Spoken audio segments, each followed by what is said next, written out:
Welcome दोस्तों, आज हम लोग बिहार बोर्ड के 10वीं क्लास के हिंदी के 11 नंबर पाठ नौबत खाने में इबादत के प्रश्न और उत्तर को पढ़ेंगे। इसके लेखक यतीन्द्र मिश्र है।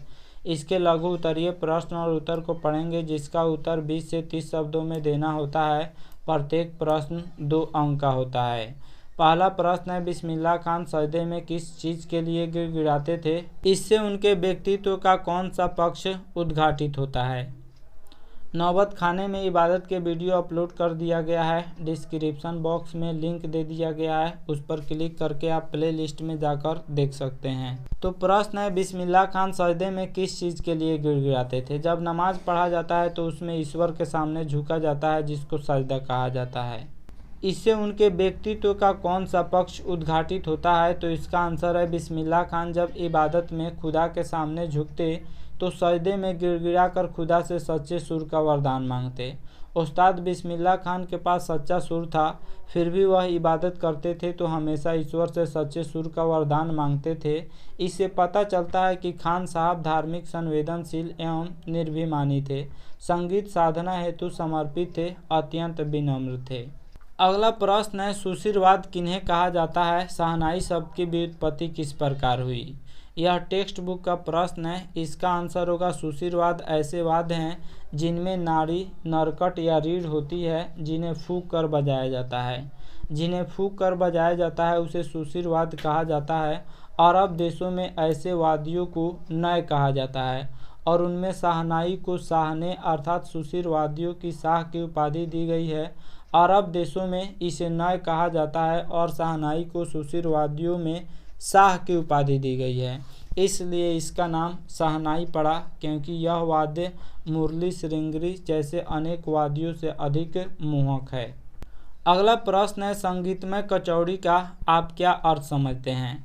इसका आंसर होगा, कुलसुम हलवाइन की कचौड़ी को संगीतमय कहा गया है, क्योंकि जब वह बहुत गर्म घी में कचौड़ी डालती थी तो उस समय छन से आवाज़ उठती थी, जिसमें कमरुद्दीन, उस्ताद बिस्मिल्लाह खान के बचपन का नाम कमरुद्दीन है, तो कमरुद्दीन को संगीत के आरोह अवरोह की आवाज़ सुनाई देती थी, इसलिए कचौड़ी को संगीतमय कचौड़ी कहा गया है। कुलसुम हलवाइन जब कचौड़ी डालती थी तो छन की आवाज़ करती थी, जिसमें बिस्मिल्लाह खान को संगीत के स्वर सुनाई देते थे, इसलिए उसकी कचौड़ी को संगीतमय कचौड़ी कहा गया है। अगला प्रश्न है, डुमराव की महत्ता किस कारण से है? डुमराव बिहार में पड़ता है और इसकी महत्ता किस कारण से है? यह पाठ्य पुस्तक का प्रश्न है। 2012 के एनुअल और 2015 के एनुअल एग्जाम में पूछ दिया हुआ है।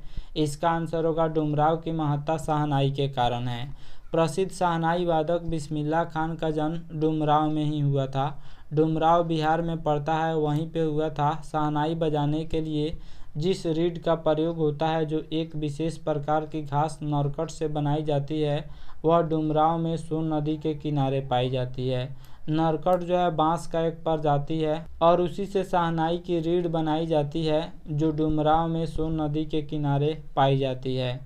अगला प्रश्न है, बिस्मिल्लाह खान जब काशी से बाहर प्रदर्शन करते तो क्या करते थे? इससे हमें क्या सीख मिलती है?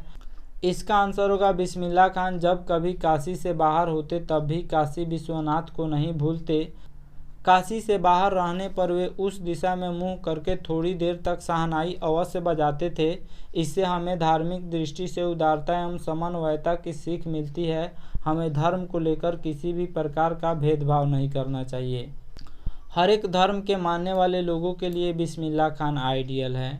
बिस्मिल्लाह खान जब भी काशी से बाहर देश विदेशों में शहनाई बजाने के लिए जाते थे तो वह थोड़ी देर काशी की तरफ मुंह करके अवश्य बजाते थे। उनको काशी विश्वनाथ से बहुत ज़्यादा लगाव था।